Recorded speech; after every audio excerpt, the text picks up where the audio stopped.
Overheads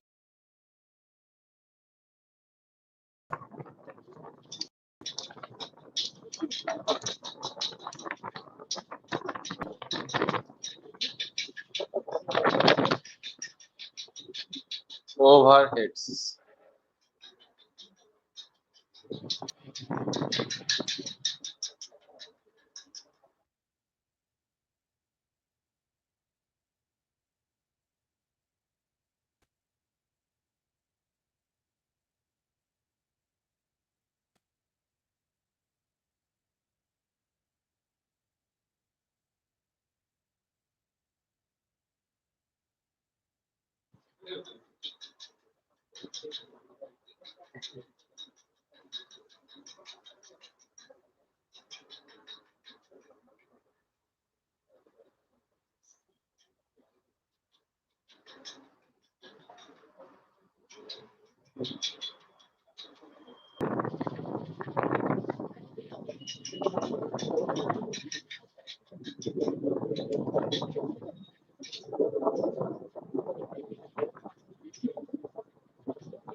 overheads में पहला line बोले थे डायरेक्ट मटेरियल ऑपरेटिंग कॉस्ट में बच्चा सब बोल रहा है क्वेश्चन हो गया है, पेज नंबर बोलोगे।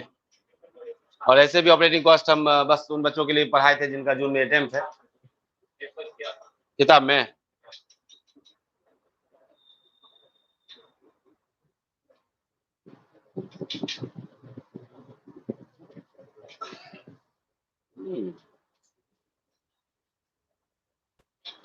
तो फिर से होगा ही। ओवरहेड्स के बाद हम लोग प्रोसेस, ज्वाइंट कॉस्ट, बाय, है ना, joint product, by product, process costing, contract costing, operating costing उस समय फिर होगा, फिर स्टैंडर्ड कॉस्टिंग, मार्जिनल कॉस्टिंग। इस बैच में तो कॉस्ट रिकॉन्सिलिएशन स्टेटमेंट भी बताए थे। ओवरहेड्स सबसे पहले हम बोले थे, इसमें एक लाइन याद रखना कि डायरेक्ट मटेरियल और डायरेक्ट लेबर और डायरेक्ट एक्सपेंस ओवरहेड नहीं है, वो अलग हेड है ना। डायरेक्ट मटेरियल को कभी ओवरहेड्स मत मानना, डायरेक्ट लेबर को कभी ओवरहेड्स मत मानना। जैसे ओवरहेड एक आइटम है, वैसे खुद डायरेक्ट मटेरियल खुद में क्या है बोलो, आइटम। डायरेक्ट लेबर खुद में क्या है, आइटम है। तो कोई भी indirect material, indirect labour, indirect expenses सब क्या है बोलो, ओवरहेड्स है। इनडायरेक्ट मटेरियल जो प्रोडक्शन में डायरेक्ट इंगेज नहीं है, जैसे लुब्रिकेंट ऑयल यूज होता है जिससे मशीन में फ्रिक्शन ना हो। समझ रहा है बात, मशीन चलता है तो उसमें घर्षण होने का संभावना रहता है ना रे, आग लगने का संभावना, तो घर्षण ना हो तो उसके लिए क्या किया जाएगा, लुब्रिकेंट ऑयल यूज किया जाएगा। क्या वो डायरेक्ट मटेरियल है? नहीं। डायरेक्ट मटेरियल क्या हुआ, अगर हम बेंच बना रहे हैं तो लकड़ी हुआ, लोहा हुआ, जो प्रोडक्ट पे आइडेंटिफिएबल है, प्रोडक्ट देखते हैं तो दिख जाता है। जैसे कॉपी एक प्रोडक्ट है तो कागज क्या हो गया, डायरेक्ट मटेरियल। लेकिन कॉपी बनाने वाले मशीन में अगर हम कोई ऑयल दे रहे हैं, मशीन में ऑयल दिया जाता है, साइकिल में ऑयल दिया जाता है ना, मशीन में ऑयल दे रहे हैं, वो क्या है, इनडायरेक्ट मटेरियल। मशीन चल रहा है, उसमें उसको चलाने में जो पावर एंड फ्यूल लग रहा है वो क्या हो गया आपका, डायरेक्ट। लेकिन नॉर्मल लाइटिंग वाइटिंग के लिए इलेक्ट्रिसिटी चार्ज लग रहा है तो क्या हो गया वो, इनडायरेक्ट एक्सपेंस। लेबर जो प्रोडक्शन में डायरेक्ट इंगेज है, जो सामान बनाने में डायरेक्ट इंगेज है, क्या हो गया वो, डायरेक्ट लेबर, जो कि ओवरहेड्स नहीं है। लेकिन वही फैक्ट्री को साफ सफाई करने में, ऑफिस का साफ सफाई करने में लेबर इंगेज है तो क्या हो गया वो, इनडायरेक्ट। ऑफिस का सारा खर्च क्या हो गया, सिंपली बोला जाए इनडायरेक्ट। ऑफिस में जो भी स्टाफ है सबका सैलरी क्या हो गया, इनडायरेक्ट। अब फैक्ट्री में जो स्टाफ है उसका सैलरी इनडायरेक्ट ही है। फैक्ट्री के सुपरवाइजर का सैलरी कोई डायरेक्ट खर्च नहीं है बाबू, इनडायरेक्ट ही है।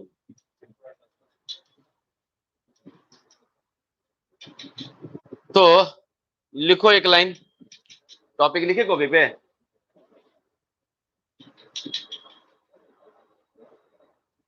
लिखो, ओवरहेड्स लिखे डैश लेके लिखो,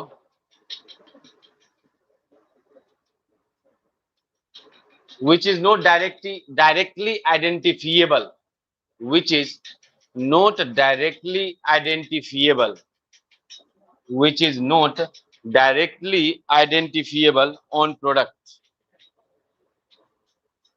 which is not directly identifiable on product, जो डायरेक्टली आइडेंटिफिएबल नहीं हो प्रोडक्ट पे, क्या होगा वो? ओवरहेड्स। एग्जांपल में लिख लो, इनडायरेक्ट मटेरियल,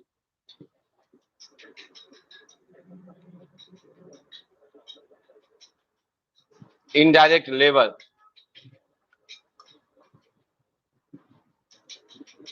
और indirect expenses.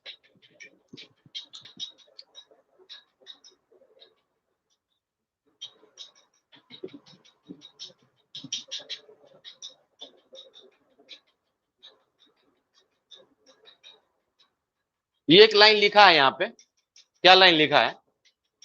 Indirect cost are indirect costs are costs which are not traceable to a cost center or and cost unit, therefore have to be apportioned to the cost center or cost unit। ये line बहुत important है, लेकिन अभी नहीं समझाएंगे ये। अभी ना पहले हम लोग बांटना सीखेंगे, एप्रोप्रिएशन सीखेंगे, ओवरहेड्स को कैसे बांटा जाता है, जो आपको आता है एक्चुअली। अब फैक्ट्री रेंट को कैसे बांटोगे भाई? एरिया वाइज पढ़ रहा है बचपन से डिपार्टमेंट में। तो जो ये अभी क्यों नहीं चर्चा करिएगा, ये चर्चा करेंगे जब हम लोग टॉपिक सीखेंगे जिसमें ओवरहेड्स को प्रोडक्ट पर लाया जाएगा। ओवरहेड्स जितना भी होता है सबको किस पे लाएगा? प्रोडक्ट पे लाया जाएगा। मतलब या ऐसा सोचो कि मान लो 2 प्रोडक्शन डिपार्टमेंट है, P1 और P2, और 3 सर्विस डिपार्टमेंट है, या 2 ही है, चलो हटाओ, 2 प्रोडक्शन है और 2 सर्विस डिपार्टमेंट है। सर्विस डिपार्टमेंट का सारा खर्च क्या होगा? सर्विस डिपार्टमेंट का सारा खर्च क्या होगा? ओवरहेड्स। उनको उठा के किस में एडजस्ट करेंगे, वो वहां पे हम लोग देखेंगे। तो अभी ये बात बस हम ऐसे ही दिखाए आपको, जो आगे आएगा। High overheads do not indicate inefficiency if increases in overheads in due to the following likely। ये किताब से ही पढ़ दे रहे हैं, समझ लो, फिर लिखना होगा लिख लेना। थ्योरी जानना चाहिए बाबू। अगर हम कुछ पोर्शन छोड़ते भी हैं तो आपको घर पे जाके कॉस्ट का थ्योरी बहुत अच्छे से पढ़ना चाहिए, क्योंकि कॉस्ट में आपको नॉलेज होना चाहिए। तो जो भी इंपॉर्टेंट थोड़ा भी होगा उसको हम बताएंगे, बाकी थोड़ा बहुत जो है आप लोग घर पे खुद से पढ़िए।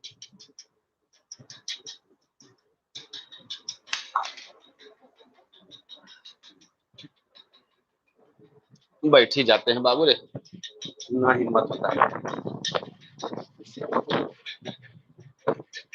अब जब लग जाएगा एसी तब शायद एफिशिएंसी जो है वो स्टैंडर्ड पे आ जाएगा जैसे पहले रहता था।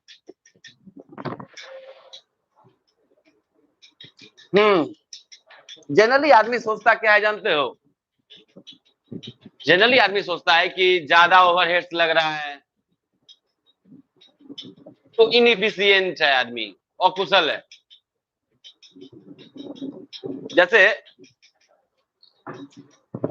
हम तुमको एक काम देंगे, हम समझ जाएंगे तुम्हारा दिमाग कितना एक्टिव। कोई भी काम दे देंगे हम समझ जाएंगे। जैसे हम बोलेंगे कि बेंच सब जो है यहाँ से इसको ना अरेंज कर दो, मतलब जैसे कल पेंट होने वाला है, हम बता रहे हैं आज का काम, तो ये सब बेंच को एक जगह अरेंज कर दो। एक लड़का यहाँ से बेंच ले जाएगा वहां पे एक एक करके, एक लड़का होगा उधर से बेंच खाली करते हुए आएगा, कोई एक और स्मार्ट बंदा होगा, कोई कुछ और तरीका अपना लेगा। सबसे स्मार्ट किसको माना जाएगा? जो सबसे कम समय में सबसे बेहतरीन सेट कर दे। यही सब तो एफिशिएंसी होता है। कल हम बोले इस पे फ्लैक्स मार देते हैं, ऐसे ही है, बोर्ड अच्छा नहीं दिखता है, इस पे क्या लगा देते हैं? फ्लैक्स लगा, सुंदर सुंदर फोटो लगा दो, खुद भी देखते रहेंगे, ठीक है। तो अब फ्लैक्स नापने चला 2 आदमी, ठीक, तो अब नापने का तरीका क्या होगा? वो जो तरीका अपनाया, दिखाया कि वो इनएफिशिएंट है, अकुशल। वो इतना नापने में 3 बार 4 बार टेप लगा दिया, ये सिर्फ इतना नापने में। ये तो 8 फीट है, सिर्फ यहाँ से ही इनएफिशिएंसी दिखाया। टाइम ज्यादा लगा ना, टाइम माने पैसा। अरे लेबर ज्यादा एक काम में लगा तो लेबर तो टाइम टेकिंग ज्यादा किया ना, पैसा तो एक दिन का मजदूरी ले जाएगा वो। अब एक मिस्त्री एक दिन में 1000 ईटा जोड़े, एक मिस्त्री एक दिन में 800 ईटा जोड़े, एक मिस्त्री एक दिन में 600 ईटा जोड़े, पैसा तो राजमिस्त्री का 700 रुपया देना पड़ेगा ना। तो तुमको जो 1000 जोड़ा वो तो तुम्हारे लिए फायदेमंद है ना, वही बात। तो लेकिन ऐसा हमेशा नहीं सोचा जा सकता कि अगर कहीं हाईली ओवरहेड्स खर्च हो रहा है तो वो इनएफिशिएंसी का निशान। जनरल ये कॉन्सेप्ट सही है, जनरल में ये बात बिल्कुल सही है कि हाई ओवरहेड्स लग रहा है तो ये कुछ हद तक ये बोला जा सकता है कि ये इनएफिशिएंसी का निशानी है, अकुशलता का निशानी। लेकिन हमेशा ये बात सही नहीं है। High overheads do not indicate inefficiency if the increase in overheads in due to the following likely causes। ना कारण बताने जा रहा है, क्या बताने जा रहा है? कारण, जिसमें ये बताएगा, इन सिचुएशंस को दिखाएगा जहां पे ओवरहेड्स का बढ़ जाना अकुशलता का निशानी नहीं। चलो देखते हैं। Improve method of managerial control like accountancy, production control, work study, cost and management accountancy. In the process of reducing cost of the other element, by direct material and direct labor overheads cost are likely to be increased। अब जैसे एक company है जो कि internal control method use नहीं करती है, जैसा चल रहा है वैसा चल रहा है, बात खत्म कर, उसके पास कोई कंट्रोल मेथड, अब वो कंट्रोल मेथड एडॉप्ट की। कंट्रोल मेथड का क्या मतलब है सर? जैसे तुम कॉस्ट अकाउंटेंट बनोगे, तुम कॉस्ट कंट्रोलर भी हो, क्या हो बोलो? बिना क्वालिटी से कंप्रोमाइज किए हुए तुमको प्रोडक्ट का दाम क्या करना है? कम करना है। तुम प्रोसेस पर ध्यान दोगे, कौन सा प्रोसेस है जो फालतू है, जिसको एलिमिनेट किया जा सकता है, हटाया जा सकता है, उस प्रोसेस को आइडेंटिफाई करोगे। स्टेप्स, एक लेबर काम करता है, एक काम करने में वो 10 स्टेप ले रहा है, ऐसा क्या तरीका अपनाया जाए कि 7 ही स्टेप में वो काम पूरा हो जाए? या प्लांट लेआउट, मशीन्स को कैसे सेट किया जाए जिससे कम डिस्टेंस में, कम टाइम में, कम समय में, है ना, वो प्रोडक्ट, फाइनल प्रोडक्ट बन जाए। और प्लांट लेआउट पढ़ेंगे, ये ऑपरेटिंग मैनेजमेंट में पढ़ना है। प्लांट लेआउट, प्लांट को, मशीन को कैसे अरेंज करें।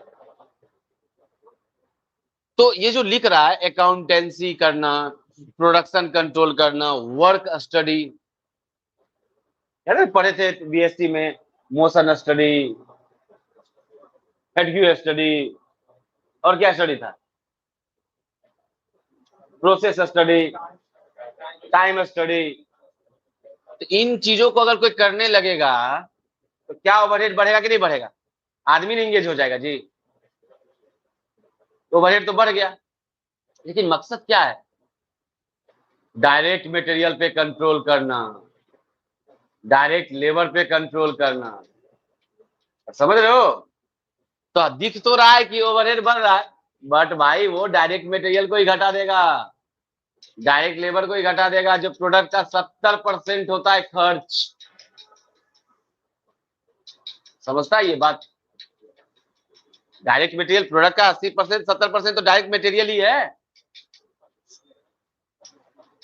तो अगर हम ओवरहेड थोड़ा बढ़ा के इसको कम कर दें तो स्मार्टनेस ही, स्मार्ट मतलब इफिशिएंसी ही बोला जाएगा ना। वही बोल रहा है ये कि हम प्रोडक्शन कंट्रोल करते हैं, हम वर्क स्टडी करते हैं, कॉस्ट एंड मैनेजमेंट अकाउंटेंसी करते हैं।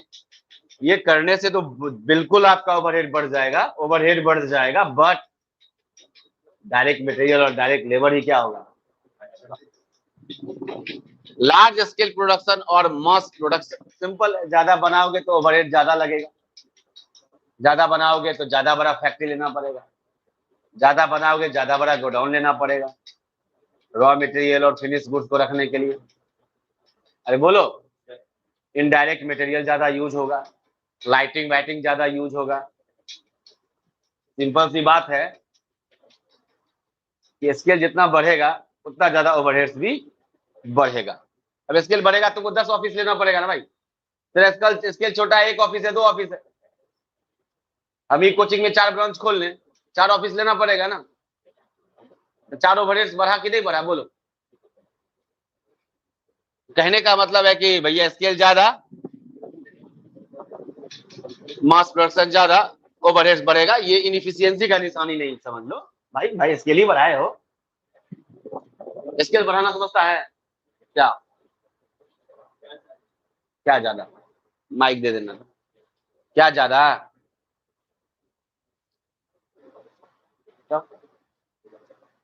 स्केल माने दायरा बढ़ाना, स्केल बढ़ाना।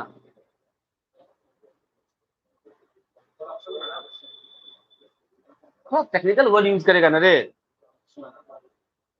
कल तुम कॉस्ट अकाउंटेंट बनेगा, तुम इंजीनियर के साथ बैठेगा, इंजीनियर भी वही बोलेगा, तुम भी वही बोलेगा, तुम कॉमर्स का हुआ अलग, क्या हुआ फिर?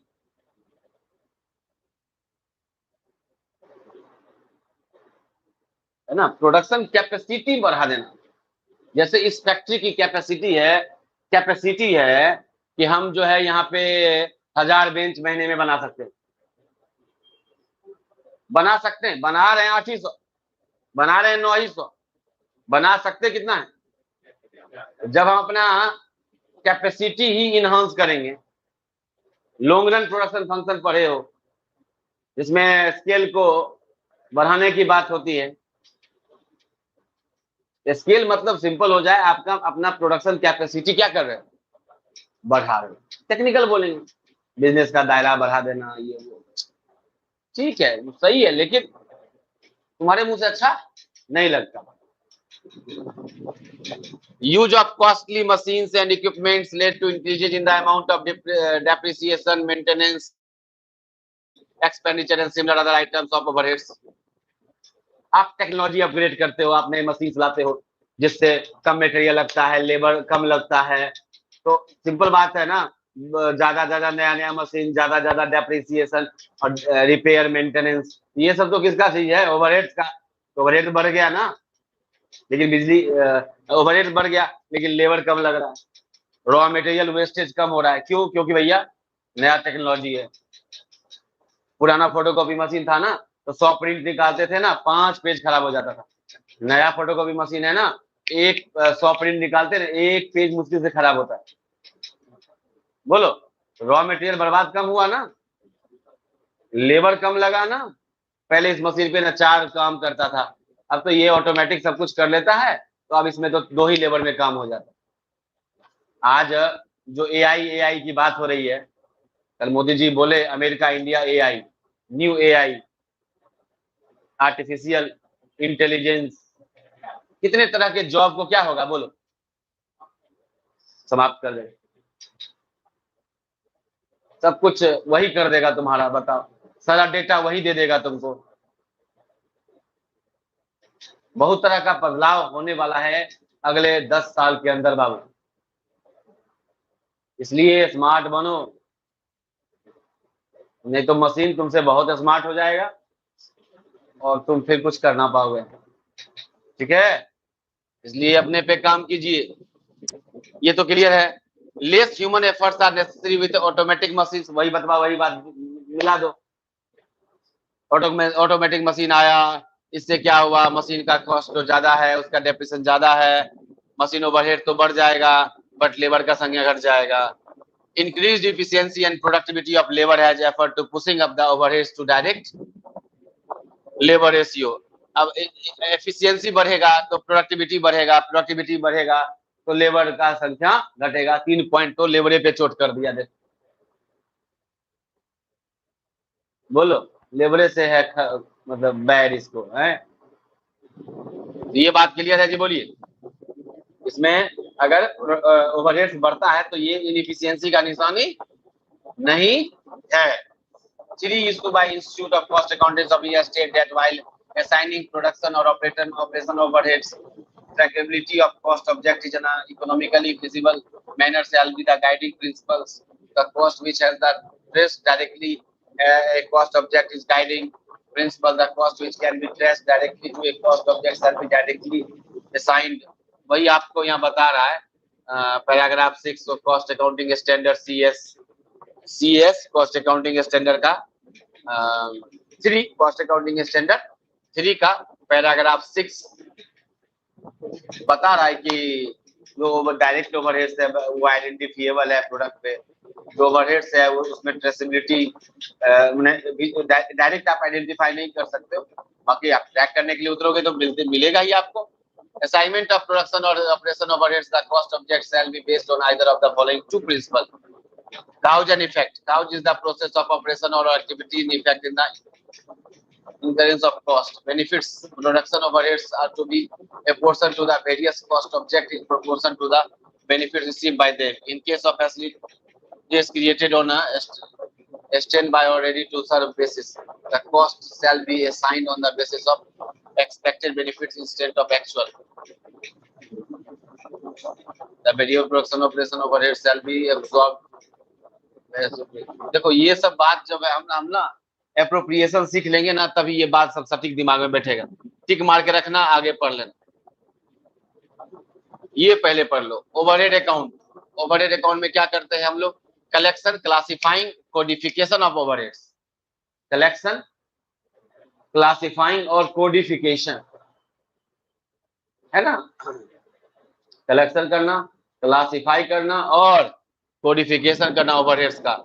एलोकेशन, एप्रोप्रिएशन और रीएप्रोप्रिएशन ऑफ ओवरहेड्स और absorption of overheads, under absorption, over absorption, ये सब वर्ड यूज होता था जब तुम कॉस्ट रिकॉन्सिलेशन स्टेटमेंट पढ़ रहे थे, तो याद करो, है ना? वो सब समझेंगे यहाँ पे। ओवरहेड्स का कलेक्शन मतलब जितना भी ओवरहेड्स लगता है, rent, salary, electricity bill, telephone bill, ये सब ओवरहेड का कलेक्शन। उसके बाद एपोर्शनमेंट एंड एलोकेशन। एक होता है प्राइमरी, ये पढ़ेंगे, पूरा टॉपिक पढ़ना है यही तो मेन तुम्हारे एग्जाम में पूछेगा। Repeated distribution, simultaneous equation distribution और ट्रायल एंड एरर मेथड। एक डायरेक्ट मेथड भी होता है। कौन सा मेथड होता है बोलो बाबू? Direct method. उसके बाद होता है रिपीटेड डिस्ट्रीब्यूशन मेथड, उसके बाद साइमल्टेनियस इक्वेशन मेथड, उसके बाद ट्रायल एंड एरर मेथड। तो एपोर्शनमेंट एंड एलोकेशन, प्राइमरी और सेकेंडरी। प्राइमरी हुआ डायरेक्ट, प्राइमरी क्या हुआ, और ये एक्चुअली ये सब क्या हुआ? Secondary apportionment and allocation. किसका? ओवरहेड्स का। जैसे हम बता रहे थे कि प्रोडक्शन डिपार्टमेंट P1 P2 है, दो सर्विस डिपार्टमेंट S1 S2 है। S1 S2 के जो भी ओवरहेड्स हैं उन सबको किस पर ले जाना है? वही एलोकेट करना, किसमें कितना जाएगा। जैसे इसको सिंपली समझो ना,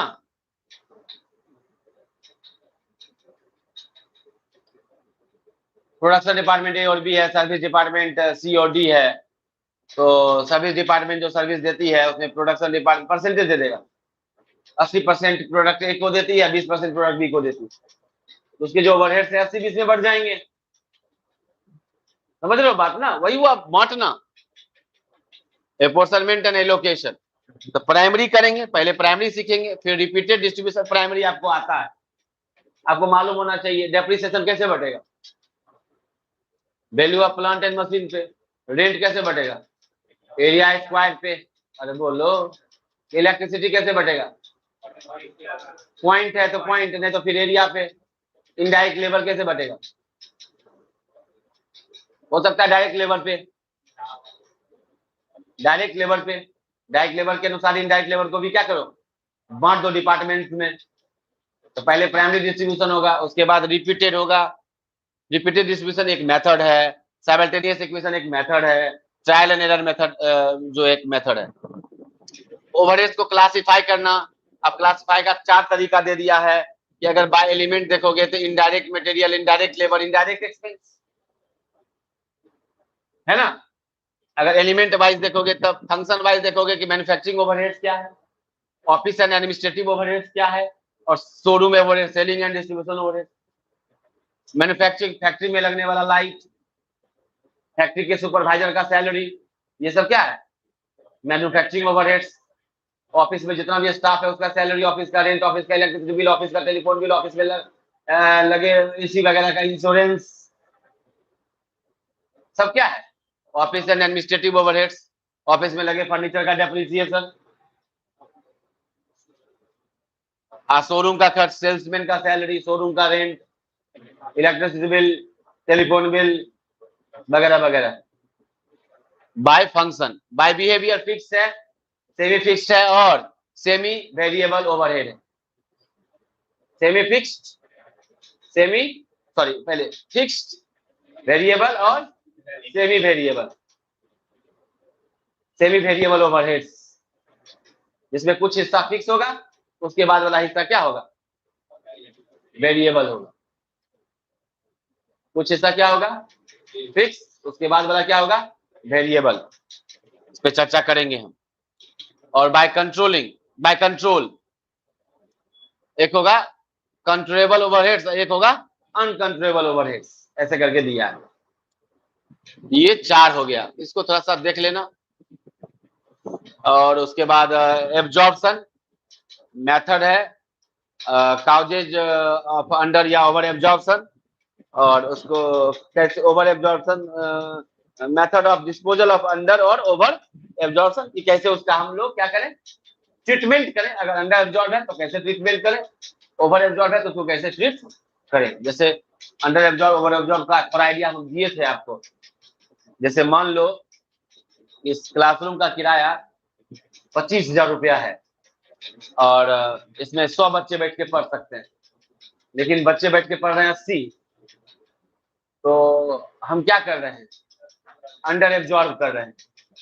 या 1 लाख किराया है, ऐसे सोचो 1 लाख किराया है, 100 बच्चा पढ़ सकता है, 80 बच्चा ही पढ़ रहा, मैंने हम 80,000 यूटिलाइज कर पा रहे हैं। अरे बोलो, तो 20,000 का क्या हो गया? Under absorb. 100 बच्चा पढ़ सकता है लेकिन पर 120 रहा है, ओवर एब्जॉर्ब कर पा रहे ओवरहेड्स। चर्चा तो सब पर होगा ही।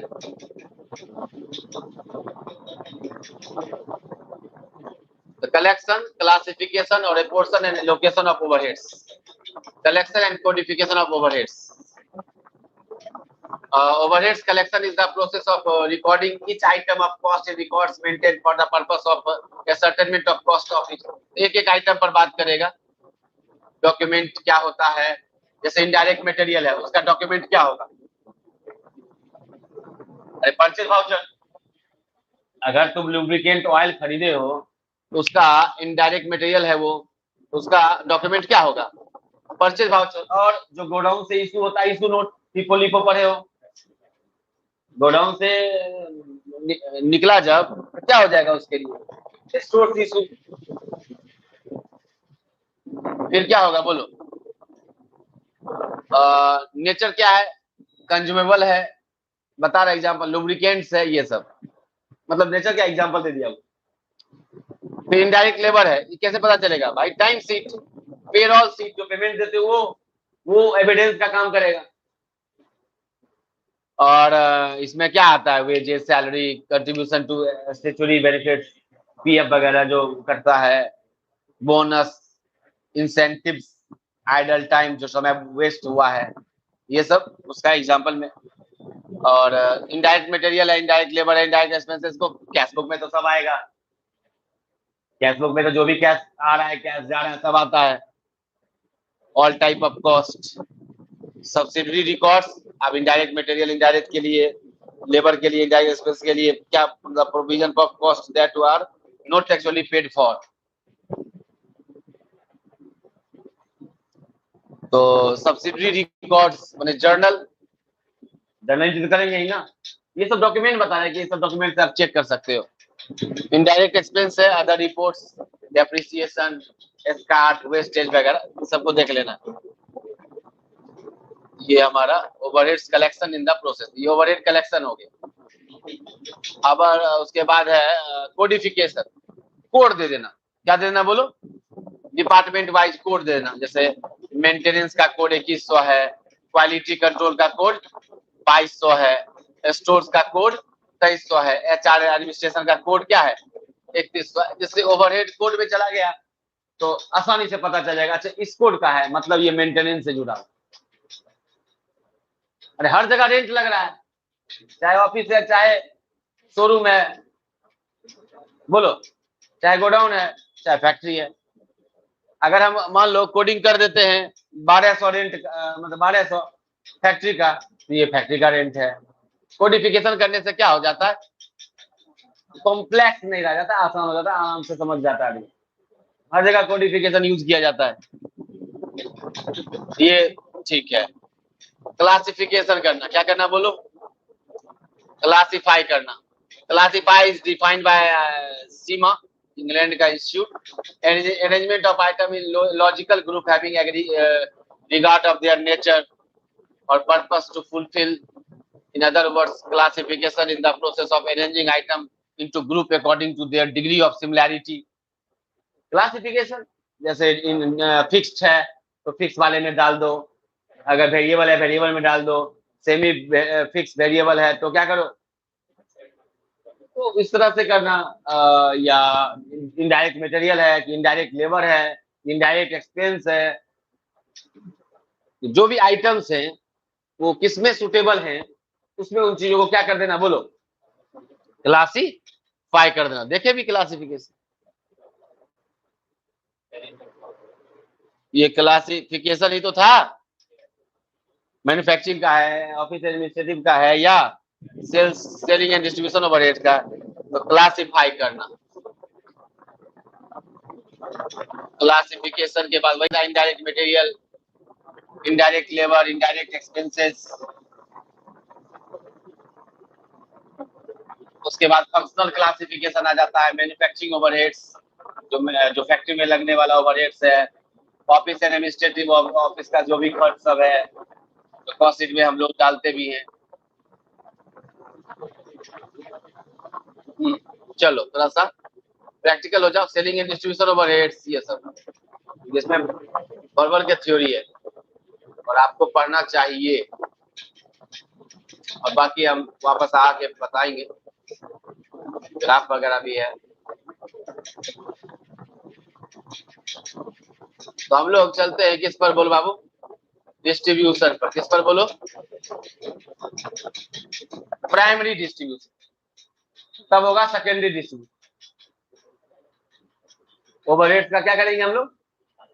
कुछ नहीं है, रेंट है 6000, एरिया स्क्वायर फीट दिया है, P1 P2 P3, माने 3 प्रोडक्शन डिपार्टमेंट हो गया, 2 सर्विस हो गया, सबका फीट एरिया दे ही दिया है। जोड़ो 4 3 7 2 970, और बोलो 80 1050 1200, क्या रे 1200 है क्या? अरे बोलो रे, 6000 गुना 400 बटा 1200, 6000 गुना 300 बटा 1200, 6000 गुना 270 बटा 1200। अरे भाई ये पढ़ चुके हो तुम? अरे रवि क्लियर है? रेंट को कैसे बांटोगे? Area square. रिपेयर्स को कैसे बांटोगे? रिपेयर्स को बताओ, रिपेयर कैसे बटेगा? रिपेयर को बढ़ नंबर ऑफ वर्कर तेरे कुछ तो बोलता है। अरे वैल्यू ऑफ प्लांट पे, प्लांट है, मशीन है, उसमें बढ़ेगा। इसमें नहीं दिया है, नहीं दिया है, इस चारों में बढ़ जाएगा। डेप्रिसिएशन कैसे बांटोगे? ये भी किस पर? वैल्यू ऑफ प्लांट पर। लाइटिंग कैसे बांटोगे?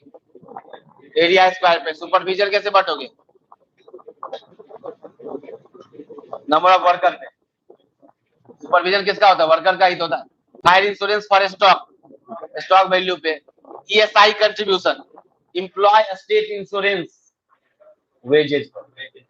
जितना ज्यादा वेजेज उतना एम्प्लॉय स्टेट इंश्योरेंस करवाता है कंपनी अपने एम्प्लॉय का, पैसा कटता है 1%। पावर,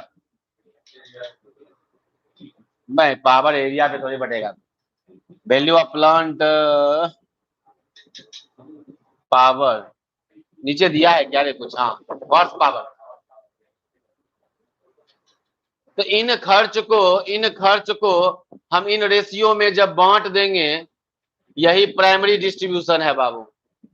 तो लिख दो एक्सपेंसेस टोटल बेसिस, रेंट का basis area square feet, repair का वैल्यू ऑफ प्लांट, डेप्रिसिएशन का वैल्यू ऑफ प्लांट, लाइटिंग का एरिया, सुपरविजन का वर्कर्स, फायर इंश्योरेंस का स्टॉक वैल्यू, ईएसआई का वेजेस, पावर का हॉर्स पावर हो गया। सब बढ़ने आ जाएगा। क्या बढ़ना सिखाना पड़ेगा?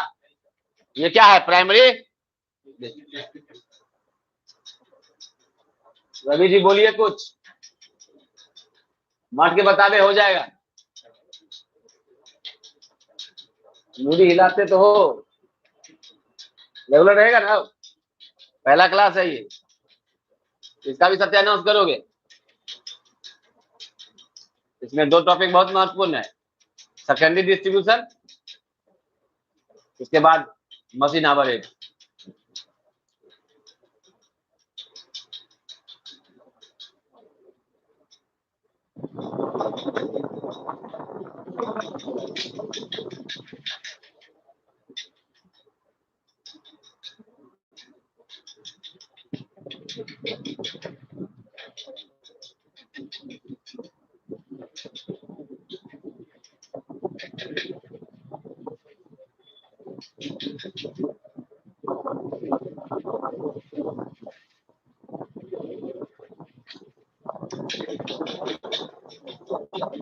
हम उम्मीद करते हैं कि आप प्राइमरी डिस्ट्रीब्यूशन कर लोगे।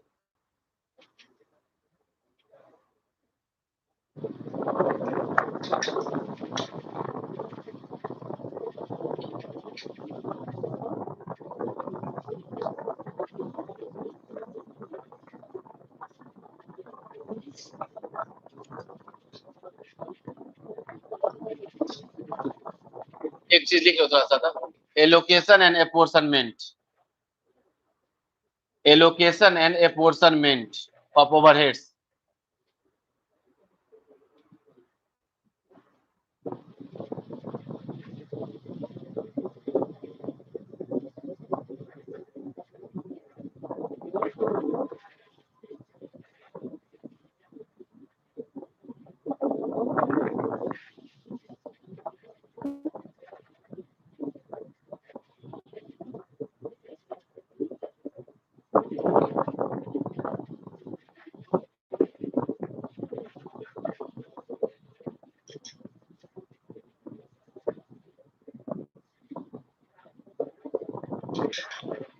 देखो, एलोकेशन किसको कहते हैं?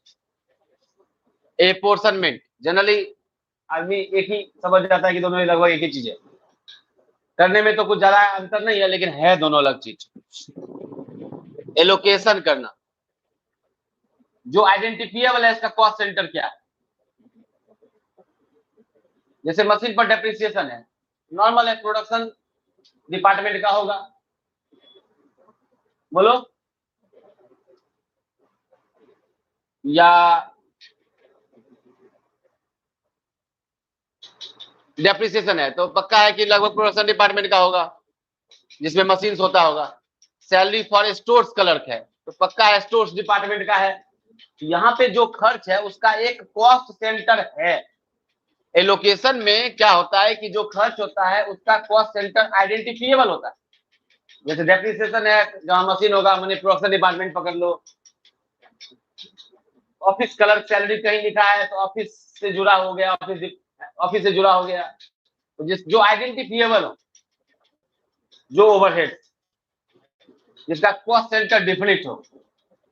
और एलोकेशन का मतलब, सॉरी, अपोर्शनमेंट का मतलब होता है जब आइडेंटिफिएबल, नो डायरेक्टली आइडेंटिफिएबल, जब डायरेक्टली आइडेंटिफिएबल नहीं हो।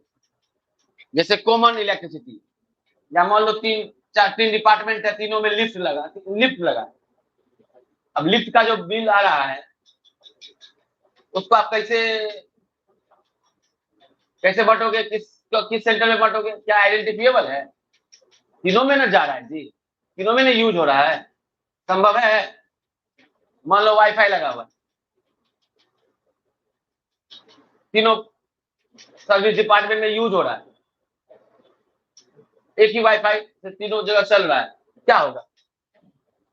कॉमन खर्च हो गया ना।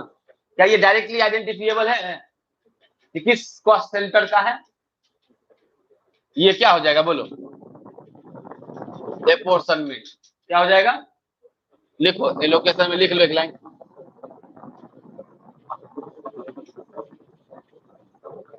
लाइन लिखना ही पड़ेगा पूरा पहला line. Allocation of overheads means charging of overhead to a particular cost centre, particular cost center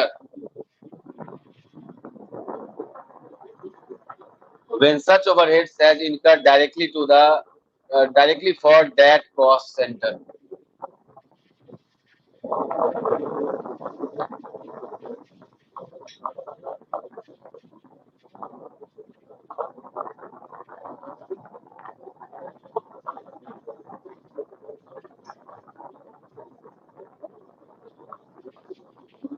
अब मान लो तुम इलेक्ट्रिसिटी चार्ज की बात करो, उसको अगर कहता है कि हर डिपार्टमेंट में अपना अपना मीटर लगा दिया जाए तो आइडेंटिफाइड हो जाएगा। हाँ ये ना, इलेक्ट्रिसिटी चार्ज इलेक्ट्रिसिटी सब डिपार्टमेंट में यूज हो रहा है, सब डिपार्टमेंट का अपना अपना मीटर लगा दिया जाए, आइडेंटिफिएबल हो गया ना। ये क्या हो जाएगा, एलोकेशन हो जाएगा।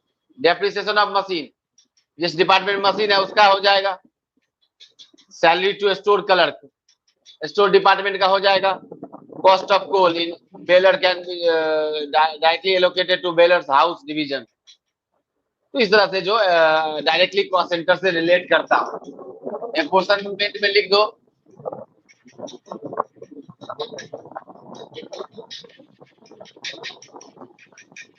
Overheads which are not directly identifiable with any particular production or cost center. Simple.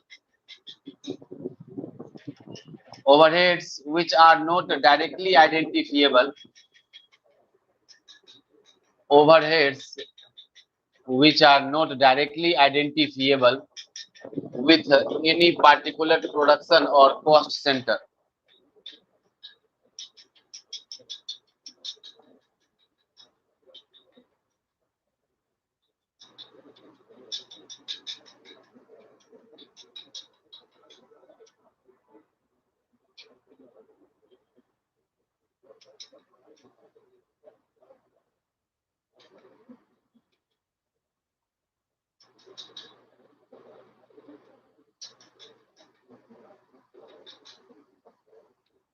ये वो काम होता है, तीनों गायब हो जाता है।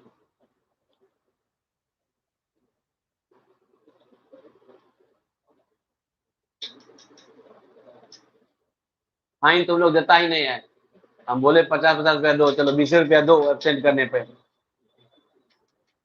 नियम ही नहीं मानते हो। जबरदस्ती हम करने नहीं चाहते हैं।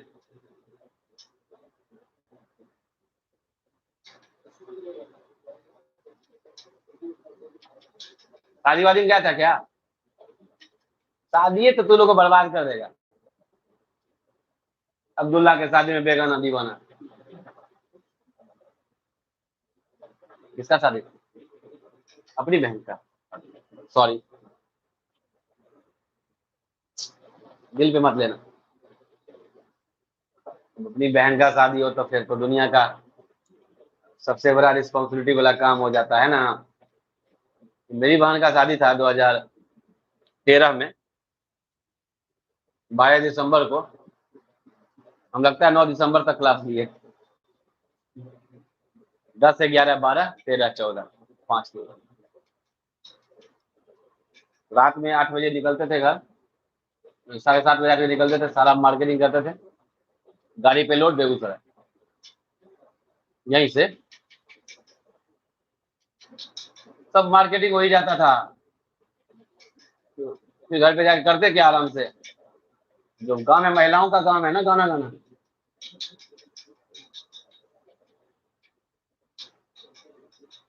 दस को पहुंचे होंगे, लेकिन जो थकावट होता है ना, रूह कांप जाता है, सोचते भी हैं बाप रे बाप, इतना गर्मी में। दिसंबर महीना था तब हाल खराब, ठंडा था, गर्मी में बहन का शादी,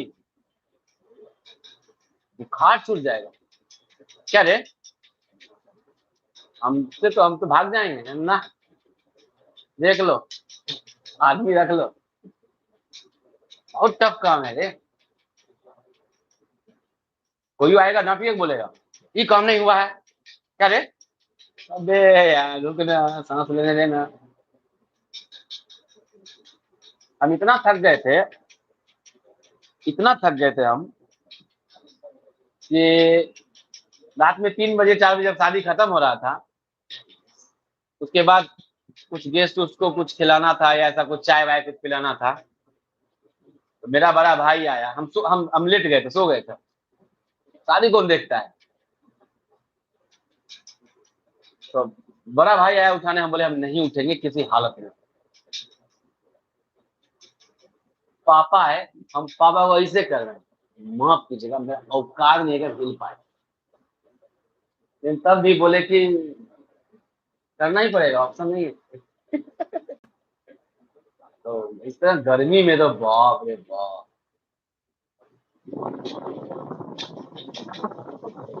शादी में और गर्मी लगता है क्योंकि बहुत लोग रहता है ना,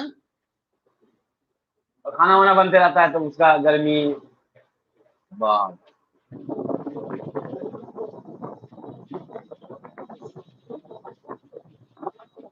टॉपिक लिखो, डिस्ट्रीब्यूशन ऑफ ओवरहेड्स। टॉपिक क्या लिखो? Distribution of overheads.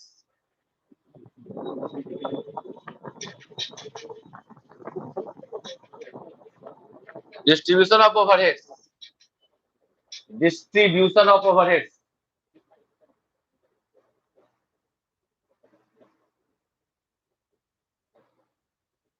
पहला लिखो प्राइमरी डिस्ट्रीब्यूशन।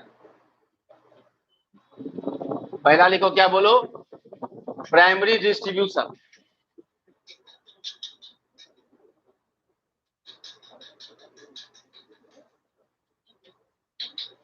इसके ब्रैकेट लिख दो, डायरेक्ट मेथड।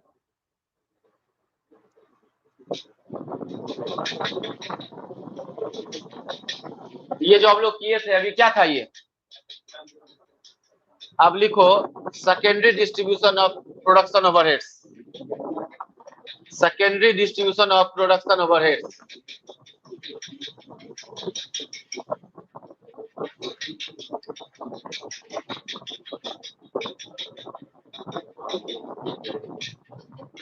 सेकेंडरी डिस्ट्रीब्यूशन में लिखो डायरेक्ट डिस्ट्रीब्यूशन मेथड। पहला direct distribution method, direct distribution method. दूसरा लिख लो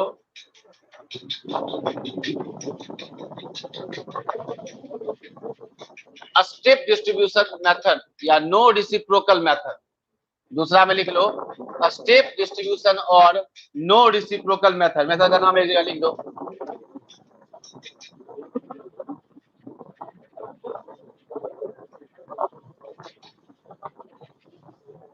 तीसरा लिखो रेसिप्रोकल सर्विस मेथड।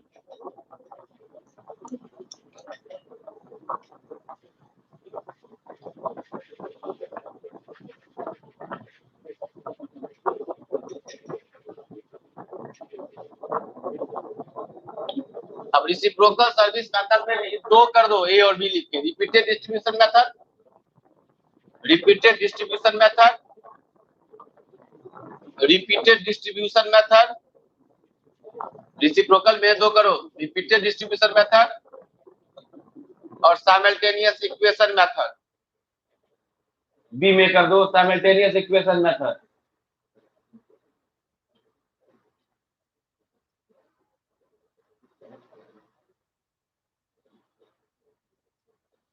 फिर लिख दो अगला मेथड में, चौथा मेथड है ना, trial and error method. Trial and error method.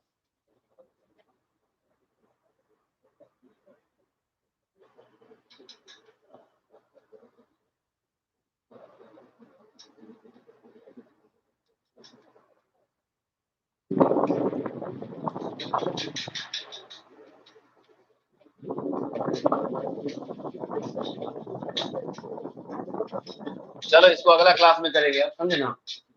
अभी टेक्स्ट पे चलते हैं। पीजीडीपी क्या बनाया था क्वेश्चन 3 गो लास्ट वाला? बन गया होगा सब? तो प्रंगा भी हुआ था। पीजीडीपी में भी कल होमवर्क था, किया था सचिन? नहीं नहीं नहीं, नजर चुराया नहीं किया। नजर चुराया नहीं किया।